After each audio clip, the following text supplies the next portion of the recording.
راہب نے دیکھا کہ یہ سروں کو نیزے پہ بلند کر کے یہ ظالم کہاں جا رہے ہیں. اس راہب نے پوچھا تھا یہ کس کا سر لے کر کے جا رہے ہو؟ تو ایک نے کہا کہ ایک باغی کا سر لے کر کے جا رہے ہیں معاذ اللہ. اس راہب نے کہا کہ کس کا؟ کہا یہ ان کا نام حسین ہے. اس نے کہا ارے وہی حسین جو نام مصطفیٰ جان رحمت کے نواسے ہیں, وہی حسین جن جو تمام نبیوں کے سردار ہیں ان کے نواسے ہیں. اس نے کہا ہاں ہاں وہی حسین. اس نے کہا تمہیں شرم نہیں آئی؟ اس نے کہا تمہیں غیرت نہیں آئی؟ جس نبی کا کلمہ پڑھتے ہو, جس نبی کا نام لیتے ہو, جس نبی کی محبت کا دم بھرتے ہو, اسی نبی کے نواسے کا سر کاٹ کر کے لے جا رہے ہو. اس نے کہا 10,000 درہم دوں گا تمہیں میں, ایک رات کے لیے یہ سر مجھے دے دو. میرے آقا حسین کا سر جب جسم سے جڑا ہوا تھا تب بھی اسلام کی خدمت کر رہے تھے. یہ آقا حسین کا سر جسم سے الگ ہوا تب بھی میرا آقا حسین اسلام کی خدمت کر رہا ہے. دیکھو میرے آقا حسین رضی اللہ.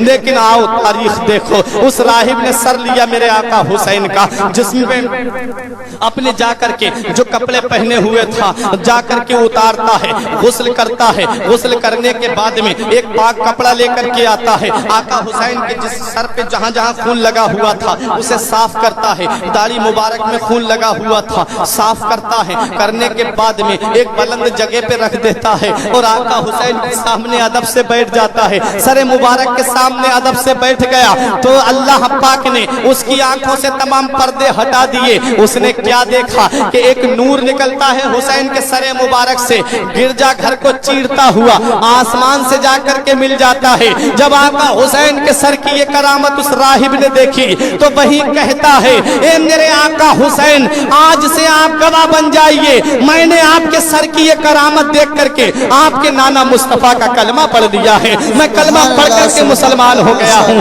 جب میرے آقا حسین کا سر جسم سے لگا ہوا تھا تب بھی اسلام کی خدمت کر رہے تھے, سر جسم سے الگ ہو گیا ہے تب بھی اسلام کی خدمت کر رہے ہیں. اب یہ سر مبارک لے کر کے یہ ظالم آگے بڑھتے ہیں. کوفے کے قریب پہنچنے والے تھے مسلمانوں. سچائی بیان کرنے سے کبھی پیچھے نہیں ہٹنا چاہیے. تاریخ سنتے جاؤ مسلمانوں. جب یہ قافلہ کوفے میں پہنچنے والا تھا تب ابن زیاد ظالم نے کہا تھا اب وہ قافلہ آ رہا ہے جسے قیدی بنا کر کے لایا گیا ہے. کسی نے پہلے ہی جا کر کے خبر دے دی تھی. کہا ہاں وہیں قافلہ آ رہا ہے. کہا باہر کوفے کے ٹھہرا دو. وہیں باہر کوفے کے ٹھہرنے کا حکم دے دیا گیا. حضرات ایک کھنڈرات میں اس قافلے کو ٹھہرایا گیا. معاذ اللہ جن کے قدم کسی کے گھر میں پڑ جائیں تو وہ اپنی قسمت کی میراث سمجھتا ہے, لیکن آج اسی گھرانے کو ایک کھنڈرات میں ٹھہرایا گیا ہے. میرے آقا امام حسین کی بہن صبر کر رہی ہیں, امام زین العابدین صبر کر رہے ہیں. حضرات گرامی اب یہ قافلہ کھنڈرات میں ٹھہر گیا. ابن زیاد نے پورے کوفے کو دلہن کی طرح سجانے کا حکم دے دیا, سجاوٹ کرانے کا حکم دے دیا, اور اس نے ڈھول والے لوگوں کو تیار کیا اور کہا کہ دونوں سائڈ سے کھڑے ہو جائیں. ایک اس سائڈ سے کھڑا کیا, دوسرا اس سائڈ سے کھڑا کیا. کہا کہ اب لے کر کے آؤ یہ قافلے کو. حضرت زینب رضی اللہ تعالی عنہا ہیں, حضرت سکینہ ہیں, بی بی شہر بانو ہیں, سب نے اپنے اپنے چہرے چھپانے کے لیے اپنے سر کے بالوں کو آگے کر لیا تھا. اپنے سر کے بالوں سے اپنے چہروں کو چھپایا تھا.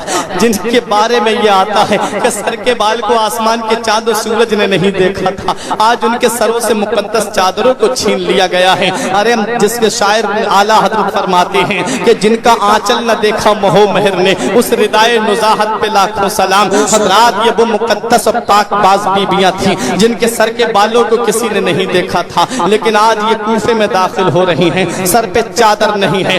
ظالم یکے بعد دیگرے ان لائن سے کھڑے ہو جاتے ہیں, اپنے اپنے گھروں کی چھتوں پہ کھڑے ہو جاتے ہیں, اس قافلے کو دیکھ رہے ہیں. حضرت زینب رضی اللہ تعالی عنہا ہیں, حضرت شہر بانو ہیں, صبر سے کام لے رہی ہیں. اس ظالم ابن زیاد نے ڈھول بجانے کا حکم دیا. وہ ظالم ڈھول بجا رہے تھے اور یہ نقارے بجا کر کے یہ کہہ رہے تھے کہ آج ہم جنگ جیت گئے ہیں, آج ہم جنگ جیت گئے ہیں. حضرات گرامی اب یہ قافلہ اندر آ رہا ہے. دیکھا کہ کچھ لوگ سینہ کوٹتے ہوئے باہر نکلے کوفے سے, سینہ کوٹتے ہوئے, اپنے کپڑوں کو نوچتے ہوئے, بالوں کو نوچتے ہوئے, یا حسین ہائے حسین کرتے ہوئے باہر نکلے. حضرت زینب نے پوچھا کہ تمہارے یہ حال کی وجہ کیا ہے, تم ایسے سینے کیوں کوٹ رہے ہو, تم یہ ماتم کیوں کر رہے ہو؟ تو ان ظالموں نے کہا تھا کہ ہم حسین کا غم منا رہے ہیں, ہم حسین کا غم منا رہے ہیں. تب حضرت زینب نے فرمایا تھا کہ تم نے میرے بھائی کو خط دے کر کے بلایا,